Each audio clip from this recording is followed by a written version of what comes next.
Captain Jake Morrison walked through the halls of the UES Liberty with confidence in his step. His ship was the best that humanity had ever built, and his crew was the finest in the fleet. They had spent 3 years traveling between star systems and meeting new alien races. Every mission had been a success, and Jake felt proud of what they had achieved together. The Liberty was currently orbiting a planet in the Kepler 442 system where 2 alien races were trying to make a trade deal. The Thesians lived in the oceans and looked like giant squids with blue skin that changed colors when they talked. The Vortens were made of living crystal and spoke by making musical sounds that rang like bells. Both races had asked humans to help them negotiate because humans had earned a reputation for being fair and honest. Jake stood on the bridge watching the beautiful blue and green planet below. His communications officer, Amy Carter, was monitoring the talks happening on the planet's surface. His first officer, Lisa Brooks, was checking the ship systems, and his chief engineer, Danny Murphy, was making sure the engines ran perfectly. Everything seemed normal and peaceful. Commander Ryan Phillips had been Jake's friend for 15 years. They had served together on 3 different ships, and Ryan had saved Jake's life twice during combat missions. When Jake became captain of the Liberty, he had requested Ryan as his diplomatic advisor. Ryan was smart and spoke 7 alien languages fluently. The alien races respected him, and Jake trusted him completely. Ryan had been on the planet for 2 days helping the Thesians and Vortens work out their trade agreement. The talks had gone well, and today was supposed to be the final signing ceremony. Jake was looking forward to another successful mission and then heading home to Earth. For some well-deserved leave, Amy suddenly looked up from her console with worry on her face. She had intercepted a coded transmission from the planet's surface. The message was not supposed to be there, and it was using an encryption method that she did not recognize. She ran the signal through the ship's computers, and what she found made her hands shake. The message was from Ryan Phillips, but it was not going to Earth or any human ship. It was being sent to a location in deep space where no human vessels were supposed to be. Amy brought the decoded message to Jake, and when he read it, his blood turned cold. Ryan was reporting to someone called the Hegemony about human military capabilities and ship designs. He was giving detailed information about Earth's defenses and the locations of human colonies. The message also contained personal data about Jake and his crew, including their psychological profiles and combat records. Jake could not believe what he was reading. His best friend was a spy working for aliens who seemed to be enemies of humanity. The betrayal cut deep into his heart, but the worst part was still coming. Amy had found more messages hidden in the ship's communication logs going back 6 months. Ryan had been secretly sabotaging the current peace talks. He had given the Vortens false information about Thesian intentions and told the Thesians lies about Vorten military strength. Ryan was trying to make the negotiations fail so that humans would look incompetent and untrustworthy to other alien races. But the discovery that made Jake's hands clench into fists was the most recent message. Ryan had provided the Hegemony with complete defense plans for 12 human colonies, including population numbers and military assets. The aliens were planning a coordinated attack that would happen in 72 hours. Over 1 billion human lives were in danger. Jake ordered his security chief Maria Santos to arrest Ryan the moment he returned to the ship. When Ryan stepped off the shuttle 2 hours later, he was smiling and talking about how successful the negotiations had been. His smile disappeared when Maria's security team surrounded him with weapons drawn. Ryan was brought to Jake's ready room where the 2 old friends faced each other across a table. Jake showed Ryan the intercepted messages and waited for an explanation. Ryan's face showed no surprise or shame. Instead, he looked relieved that his secret was finally out. Ryan explained that he had been recruited by the Hegemony 3 years ago when the Liberty first started its diplomatic missions. The Hegemony was an alliance of 6 alien races who controlled most of the galaxy. They saw humanity's rapid rise in galactic politics as a threat to their power, and wanted to eliminate humans before they became too strong. The Hegemony had offered Ryan wealth and power in exchange for information about human capabilities and weaknesses.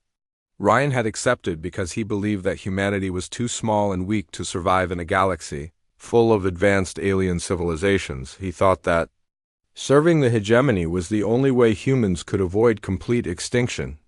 Jake listened to his former friend's justification with growing anger. Ryan had betrayed not just Jake and the crew but every human being in the galaxy. The attack on the colonies would be the first step in a plan to wipe out humanity completely. Ryan had helped design the plan that would murder Jake's own daughter, Katie, who lived on New Arizona Colony. As security guards prepared to take Ryan to the brig, Jake realized that the real war was just beginning and humanity had no idea what was coming for them. Jake stared at the star charts on his screen showing the locations of the 12 human colonies that would be attacked in less than 70 hours. Each colony had millions of people living normal lives with no idea that death was racing toward them through space. The hegemony fleet was already moving and would reach the first target in 3 days. Amy worked frantically at her communications station trying to establish contact with Earth. The distance made real-time communication impossible. But she finally managed to get a message through to Stellar Command Headquarters. Jake waited for 2 hours before Admiral Greg Hamilton's response came back. The Admiral's orders were clear and direct.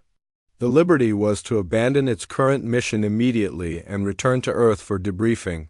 All information about the hegemony threat was classified at the highest level. Jake was forbidden from warning the colonies or taking any action that might provoke the aliens into attacking Earth itself. Jake read the message 3 times before he could believe what he was seeing. The government was going to sacrifice over 1 billion people to protect Earth and the core systems. They were abandoning the colonies without even giving them a chance to evacuate or prepare defenses. Lisa Brooks stood beside Jake's command chair reading the orders over his shoulder. As his first officer, she was required to support whatever decision he made, but Jake could see the conflict in her eyes. Following orders meant letting innocent people die, but disobeying could start a war that humanity might not be able to win. Danny Murphy had a different opinion when Jake called his senior staff together. The chief engineer believed they had a duty to warn the colonies even if they could not help defend them. Danny had friends on New Boston Colony and his brother lived on New California with his family. He could not accept leaving them to die. Without warning, Maria Santos suggested a desperate plan that might give the colonies a fighting chance. Her security teams could capture the hegemony command ship and force the alien fleet to retreat. The plan would require the Liberty to attack a force 10 times larger than itself, but Maria believed surprise might give them an advantage. Jake listened to his officers argue back and forth about duty and orders and survival. The weight of command had never felt heavier on his shoulders. Whatever choice he made would affect not just his crew, but the future of humanity in the galaxy. There was no safe option and no guarantee that any plan would work. Amy interrupted the meeting with an incoming personal message that made Jake's decision for him. His daughter Katie was sending a video message from New Arizona Colony where she worked as a terraforming researcher. She looked happy and excited as she showed off her latest project to convert desert land into fertile farmland. Katie talked about her work and her friends and her plans to visit Earth next year for her father's birthday. She had no idea that alien warships were already heading toward her world with orders to kill every human they found. Jake watched his daughter's smiling face and felt something break inside his chest. Jake stood up and faced his officers with determination burning in his eyes. He would not abandon over 1 billion innocent people, including his own daughter. The Liberty would intercept the hegemony fleet and do whatever was necessary to stop them. He did not care about court-martial or military justice or following orders. Lisa tried to argue that one ship could not defeat an entire alien fleet, but Jake cut her off. He was not planning to win a conventional battle. He was planning to make the aliens pay such a high price for their attack that they would think twice about threatening humanity again. Sometimes the only way to win was to make sure the enemy lost more than they gained. Amy sent a message back to Admiral Hamilton informing him of Jake's decision. The Admiral's response came back quickly and was filled with threats of court-martial and charges of treason. Hamilton ordered Jake to return to Earth immediately or face the consequences. Jake's reply was short and direct. Jake told the Admiral to court-martial him after he saved those billion lives. If he failed, there would not be anyone left to care about military justice. He was going to fight for people who could not fight for themselves, and no threat would change his mind. The crew of the Liberty faced their own impossible choice. They could follow their captain into what looked like certain death, or they could mutiny and force the ship to return to Earth. Jake gave every crew member the option to leave on the next shuttle to the planet's surface. He would not order anyone to die for his decision. To Jake's surprise and pride, only 12 crew members chose to leave. The rest of the crew stood with their captain, even though they knew the odds were against them. They believed in Jake's leadership and shared his anger at the thought of innocent people being slaughtered by alien invaders. Danny worked with his engineering teams to modify the Liberty's weapons and shields for maximum combat effectiveness. Maria drilled her security teams for boarding actions and close combat fighting. Amy established communication protocols for coordinating with any other human ships that might join them. As the Liberty prepared for war, Jake recorded a message to be sent to his daughter after the battle. He told Katie that he loved her and was proud of the woman she had become. He explained why he had to fight even though the odds were against him, and asked her to remember that some things were worth dying for. Jake ended the message by promising Katie that he would not let the aliens reach her world without a fight. One way or another, the people responsible for threatening his daughter and a billion other innocent humans would pay for their crimes. His anger had become a weapon, and he intended to use it.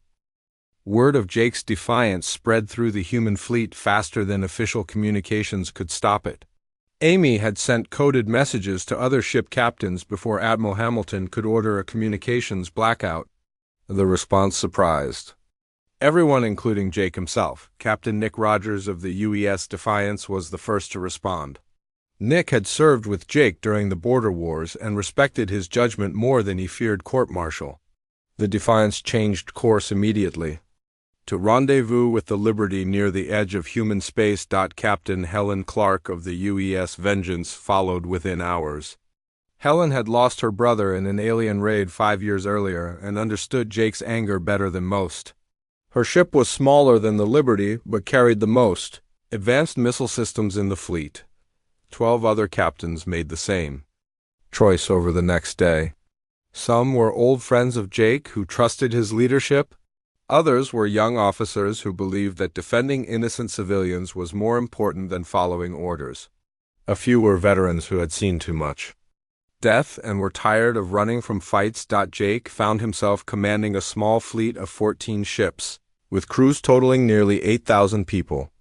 It was still not enough to defeat the hegemony in a straight fight, but it was more than he had dared to hope for. The other captains looked to him for a plan that could somehow overcome impossible odds. Jake spent hours studying intelligence reports about the 6 alien races that made up the hegemony. Each species had different strengths and weaknesses and different reasons for joining the alliance. The Zelthians were warriors who valued honor above all else. The Vortons were traders who cared only about profit. The Veshans were isolationists who feared other races would pollute their pure bloodlines. The more Jake learned about the hegemony, the more he realized that their greatest strength was also their weakness. The alliance was held together by mutual fear and distrust rather than friendship or shared values. Each species secretly planned to betray the others when the time was right. Jake developed a plan that went against every rule of space warfare that had ever been written. Instead of trying to defeat the hegemony fleet in direct combat, he would use their own suspicions against them. Humans had one advantage that no other species possessed. They were completely unpredictable and willing to take risks that others considered insane. Jake divided his small fleet into 3 groups with different missions.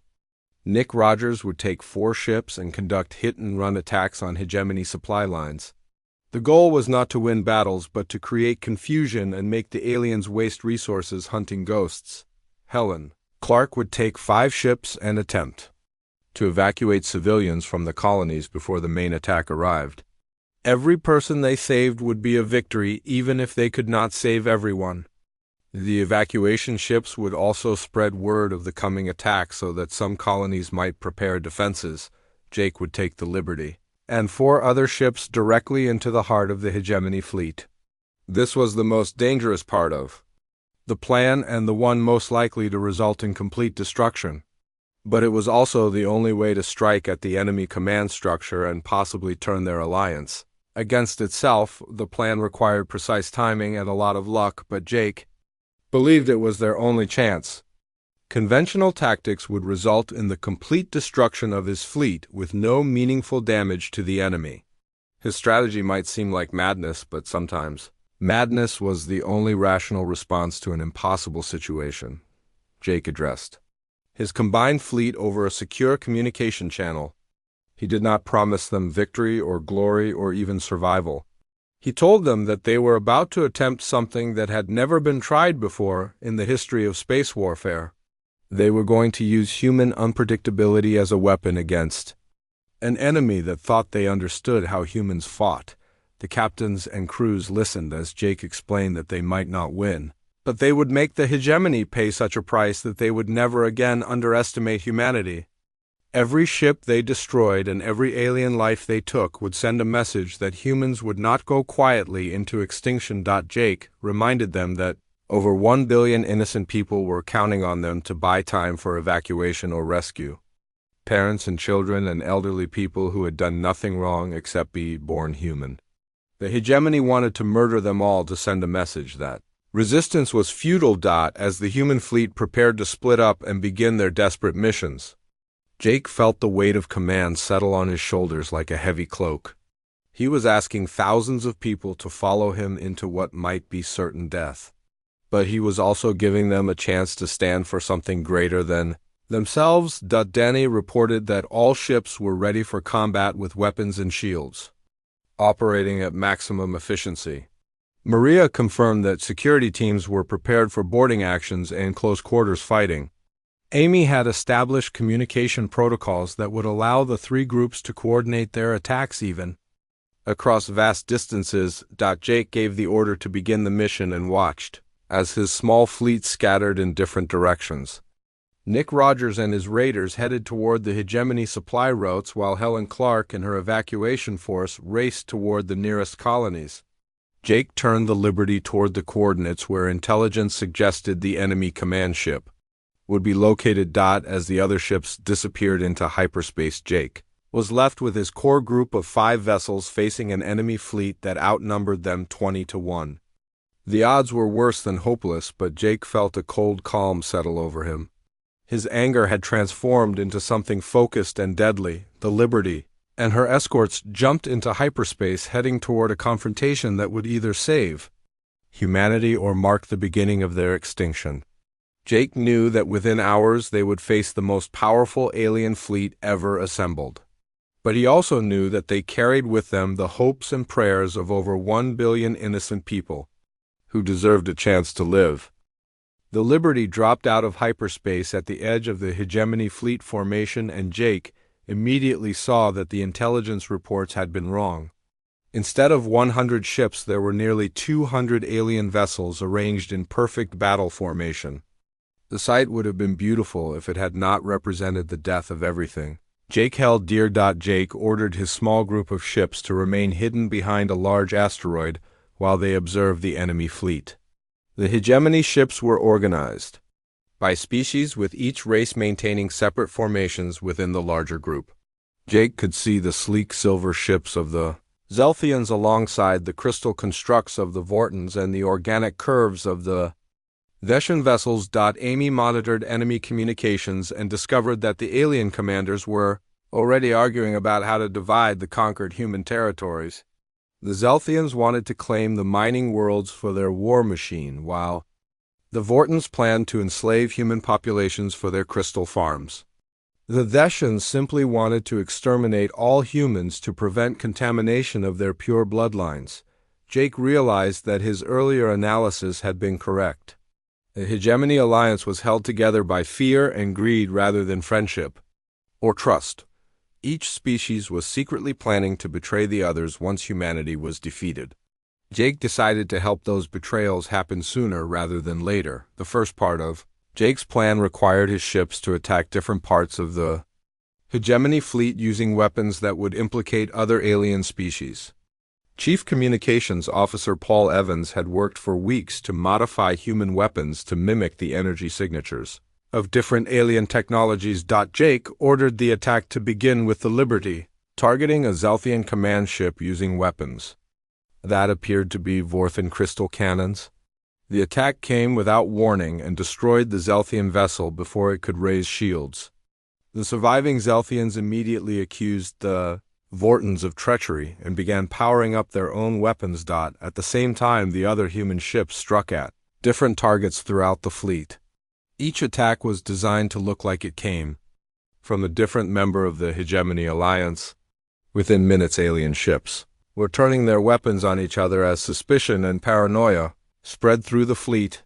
While the alien commanders tried to figure out what was happening, Jake put the second part of his plan into motion. Paul Evans had been working to break the encryption codes used by different hegemony species. Human computers were more advanced than the aliens realized, and Paul had successfully intercepted several secret communications. The intercepted messages revealed the true intentions of each hegemony member. The Zelthians planned to eliminate their allies once humanity was conquered and claim the entire galaxy for their empire. The Vortans had secret agreements with 3 other species to divide human space among themselves. The Veshans had been developing biological weapons to use against both humans and their supposed allies. Jake ordered Amy to broadcast these intercepted messages on open channels so that every ship in the hegemony fleet would know about the planned betrayals. The effect was immediate and devastating. Ships that had been allies for decades suddenly found themselves pointing weapons at each other as trust evaporated completely. The chaos in the enemy fleet gave Jake the opportunity to implement the most dangerous part of his plan. He ordered the Liberty to break cover and head directly toward the hegemony flagship, broadcasting a challenge for single combat between commanders. In the honor-based cultures of several alien species, such a challenge could not be ignored. 3 different hegemony commanders claimed the right to face Jake in personal combat. The Zelthian war chief insisted that his species had the strongest claim because they had suffered the first attack. The Vorthan trademaster argued that his economic power gave him priority over military leaders. The Veshan high priest declared that his divine authority superseded all other claims. The argument between the 3 commanders quickly escalated into an armed confrontation as each species tried to assert dominance over the others. Ships that should have been hunting down Jake's small force instead turned their weapons on former allies. The carefully planned attack on human colonies dissolved into a massive civil war. Jake watched in amazement as his desperate gambit succeeded beyond his wildest hopes. The hegemony fleet was tearing itself apart while his own forces remained relatively untouched. But he knew that the confusion would not last forever. Eventually, the alien commanders would realize they had been manipulated and unite against the common human enemy. Jake ordered his scattered forces to regroup for a coordinated strike while the enemy was still distracted. Nick Rogers and his raiders had been attacking supply lines and were ready to join the main battle. Helen Clark had evacuated nearly 1 million civilians from 3 colonies and was heading back to assist in the fight. As the human ships converged on the chaotic hegemony fleet, Jake felt a mixture of hope and dread. His plan was working, but the real battle was just beginning. The aliens still outnumbered his forces and had superior weapons and shields. The outcome would depend on whether human determination and sacrifice could overcome alien technology and numbers. The Liberty led the charge into the heart of the enemy formation with weapons blazing and shields absorbing massive amounts of incoming fire. Jake's anger had become a cold, focused fury that guided every tactical decision. He was no longer fighting just to save the colonies, but to send a message that humanity would never submit to extinction. Behind him came 13 other human ships, carrying crews who had chosen to follow their conscience rather than their orders. They were fighting for parents and children and friends who would never know their names. They were fighting because someone had to stand up for those who could not stand up for themselves.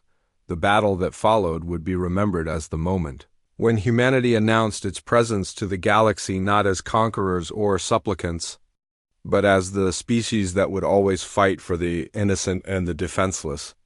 Jake Morrison's anger had become the weapon that would forge humanity's destiny among the stars. The battle that would become known as the Kepler engagement erupted across 3 dimensions of space as human ships dove into the chaotic hegemony formation. Jake watched his tactical display showing friendly icons disappearing one by one as alien weapons found their targets. Each lost signal represented hundreds of brave men and women who had chosen to fight impossible odds, rather than abandon innocent civilians. Captain Nick Rogers and the UES Defiance led the first wave of attacks against the larger hegemony vessels. Nick's ship was fast and maneuverable but lightly armored compared to the alien dreadnoughts. He used hit-and-run tactics to draw enemy fire away from the Liberty while Jake coordinated the overall battle strategy. The Zelthian war chief had restored some order to his formation and was leading a counterattack against the human forces. His flagship was 3 times the size of the Liberty and carried weapons that could destroy a human ship with a single shot. Nick saw the danger and made a decision that would save hundreds of lives at the cost of his own. The Defiance broke formation and headed directly toward the Zelthian flagship on a collision course. Nick's final transmission was calm and determined as he told Jake that someone had to stop the alien commander before he could reorganize the entire enemy fleet. The Defiance rammed the enemy ship at full speed, creating an explosion that destroyed both vessels and crippled 2 nearby cruisers. Jake felt a piece of his heart die as he watched his old friend sacrifice himself for the mission. Nick had been the first captain to answer Jake's call for help, and now he was gone along with his entire crew. But there was no time to mourn because the battle was far from over and more friends would die before it ended. Captain Helen Clark arrived with her evacuation fleet just as the hegemony forces were beginning to regroup. Helen's ships were loaded with civilians rescued from the colonies, but she immediately joined the fight rather than fleeing to safety. Her advanced missile systems proved devastatingly effective against alien shields that had been designed to stop energy weapons. The turning point came when Chief Engineer Danny Murphy made a discovery that would change the course of the battle. Danny had been monitoring enemy communications and realized that the hegemony ships were using a centralized command network. If he could overload the Liberty's reactor at precisely the right moment, the explosion might disrupt the alien coordination systems. Danny volunteered to stay behind and manually trigger the reactor overload while the rest of the crew evacuated to escape pods. Jake tried to order him to abandon the plan, but Danny refused to obey. He reminded Jake that sometimes winning required someone to make the ultimate sacrifice, and this was his time to step forward. Jake made the hardest decision of his command career and authorized Danny's plan. The evacuation of non-essential personnel began immediately while Danny worked frantically to modify the reactor systems. The chief engineer had less than 10 minutes to complete his work before enemy fire would breach the Liberty's hull and kill everyone aboard. As the Liberty limped toward the center of the hegemony formation, Danny sent his final message to Jake. He told his captain that it had been an honor to serve with him and asked Jake to tell his brother on New California that he had died doing something that mattered. Danny's last words were simple and direct. "Make it count, Captain." The Liberty's reactor detonated in a flash of light that temporarily blinded every sensor in the battle zone. The explosion destroyed 3 enemy ships and crippled 2 others, but more importantly, it sent an electromagnetic pulse through the hegemony command network. Alien ships suddenly found themselves unable to coordinate their attacks or communicate with their commanders. Jake transferred his command to the UES Vengeance as the Liberty broke apart around him. Helen Clark welcomed him aboard her ship, but both officers knew that the battle was far from over. The electromagnetic pulse had given them a temporary advantage, but the alien ships were already adapting and restoring their communications. The final phase of the battle became a desperate, slugging match as human and alien ships traded devastating blows at close range. Jake's small fleet was down to 8 functional vessels, while the hegemony still had over 50 ships in fighting condition. The humans were outgunned and outnumbered, but they fought with a fury that surprised their enemies. Jake found himself face to face with the hegemony's supreme commander when boarding parties from both sides met on a damaged Zelthian cruiser. The alien leader was a massive creature with 4 arms and skin like polished metal. He moved with deadly grace despite his size and carried weapons that could cut through human armor like paper. The confrontation was more than just physical combat. The alien commander could not understand why humans would sacrifice themselves for people they had never met on worlds they might never see. In his species, strength was the only virtue that mattered, and protecting the weak was considered a fatal flaw. Jake's response echoed through the corridors of the damaged ship as he fought for his life against a superior opponent. He told the alien that the willingness to die for strangers was not weakness, but the greatest strength that humanity possessed. Humans did not fight for conquest or glory, but because someone had to stand up for those who could not stand up for themselves. The battle ended when the remaining hegemony ships retreated after their command structure collapsed completely. Jake had achieved the impossible by not only saving the billion lives in the colonies, but dealing such a devastating blow to the alien alliance that it would never recover. The victory came at a terrible price, with over half of his original force destroyed and thousands of brave men and women dead. As Jake stood on the bridge of the Vengeance watching the alien ships disappear into hyperspace, he felt empty and exhausted. His anger had carried him through the darkest moments of the battle, but now that it was over, he could only think of the friends who would never go home. Nick Rogers and Danny Murphy and hundreds of others had died to save people they would never meet, and Jake wondered if their sacrifice had been worth the cost. 6 months after the Kepler engagement, Jake Morrison stood in a military courtroom on Earth, facing charges of disobeying direct orders and conduct unbecoming an officer. The trial had become the most watched legal proceeding in human history, with billions of people across the galaxy following every moment of testimony and debate. The prosecution was led by Colonel Frank Torres, who argued that military discipline was the foundation of human survival in a hostile galaxy. No matter how noble Jake's intentions might have been, he had violated the chain of command and set a dangerous precedent. If every officer could ignore orders based on personal judgment, then the entire military structure would collapse into chaos. The defense was handled by civilian lawyer Rebecca Martinez, who had volunteered to represent Jake without payment. She argued that Jake had faced an extraordinary situation that required extraordinary measures. The lives of over 1 billion innocent people had been at stake, and Jake had made the only choice that preserved both human lives and human honor. The trial revealed the full scope of what Jake's defiance had accomplished.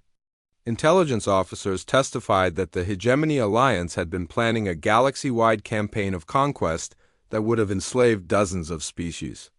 Jake's victory had not only saved human colonies, but prevented a war that could have consumed the entire known galaxy. Military analysts explained how Jake's unconventional tactics had revolutionized space warfare strategy. His use of psychological warfare and enemy manipulation had defeated a force 10 times larger than his own fleet. War colleges across human space were already teaching courses based on the Kepler engagement and its lessons about asymmetric warfare. The most compelling testimony came from the people Jake had saved. Colony administrators described the panic and desperation as evacuation ships arrived with warnings about incoming attacks. Parents talked about watching their children board rescue vessels while knowing that death was racing toward their worlds. Through space. Dr. Katie Morrison took the stand to speak for her father, and her testimony brought tears to eyes throughout the courtroom. She described her work on New Arizona and how close her world had come to complete destruction. She told the court that her father had not saved 1 billion strangers, but 1 billion people he considered family. Katie explained that Jake had always taught her that strength meant protecting those who could not protect themselves. He had shown her that anger at injustice was not a weakness, but a virtue when properly directed. Her father had become angry at the thought of innocent people being murdered, and that anger had saved not just her world but 11 other colonies. the Thessian ambassador, provided unexpected testimony that shocked everyone in the courtroom. Ambassador. Swimming in deep waters described Jake's earlier diplomatic work and his genuine commitment to peace between species. The ambassador testified that Jake had prevented 3 wars through patient negotiation and compromise.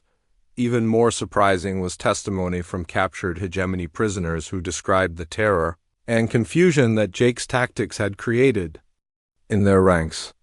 A former Zelthian commander admitted that human psychological warfare had been more effective than any conventional military strategy. The prisoners spoke of Jake with a mixture of fear and respect. The verdict came after 3 days of deliberation by a panel of senior military officers. Jake was found guilty of disobeying direct orders, but the panel immediately recommended a full pardon and promotion to admiral. More importantly, the court established the Morrison Doctrine, which gave field commanders the authority to act independently when facing imminent threats to civilian populations. Admiral Greg Hamilton personally delivered Jake's new rank insignia and apologized for the impossible position that command had placed him in. Hamilton admitted that the decision to abandon the colonies had been wrong and that Jake's defiance had saved not just lives but the honor of the human military. Jake accepted command of the newly created Deep Space Defense Force with a mandate to ensure that no human colony would ever again face extinction alone. His first act was to establish rapid response fleets positioned throughout human space, ready to defend against any threat to civilian populations. The ceremony was attended by representatives from dozens of alien species who had been impressed by humanity's willingness to sacrifice for the innocent. Several former hegemony members applied to join a new alliance based on mutual protection rather than mutual exploitation. Humanity had gained respect throughout the galaxy not as conquerors but as protectors. Jake stood on the bridge of his new flagship, the UES Redemption, looking out at a fleet of volunteers from across human space. Men and women had come from every colony and every walk of life to serve under the commander who had proven that impossible odds could be overcome through determination and sacrifice. His daughter, Katie, had joined the Defense Force as a science officer, bringing her terraforming expertise to help establish new colonies in safer regions of space. She wore her uniform with pride, knowing that her father's example had inspired thousands of others to stand up for what was right regardless of the personal cost. Jake reviewed reports from the colonies he had saved and felt a deep satisfaction that made all the pain and loss worthwhile. New Arizona had become a major research center, with his daughter leading breakthrough studies in terraforming. The other 11 colonies were thriving with populations that now numbered over 1.2 billion people. All of those people existed because one man had refused to accept that some lives mattered less than others. Jake's anger at injustice had become a force that changed the course of galactic history and established humanity's place among the stars, not as conquerors but as the species that would always fight for the innocent. Jake made his final log entry as he prepared for another mission to establish new defensive positions on the frontier. He wrote that he had learned anger properly directed was not a weakness but humanity's greatest strength. It was the anger at seeing innocence threatened and the fury at witnessing injustice that made humans willing to fight impossible odds for simple principles. The legacy of Jake Morrison's defiance would echo through history, inspiring future generations of human warriors and diplomats. His anger had saved 1 billion lives, but more importantly, it had established humanity as the species that would never bow to those who would enslave the galaxy. In a universe often ruled by fear and submission, humanity had become known as the defenders of the weak and the voice of the voiceless.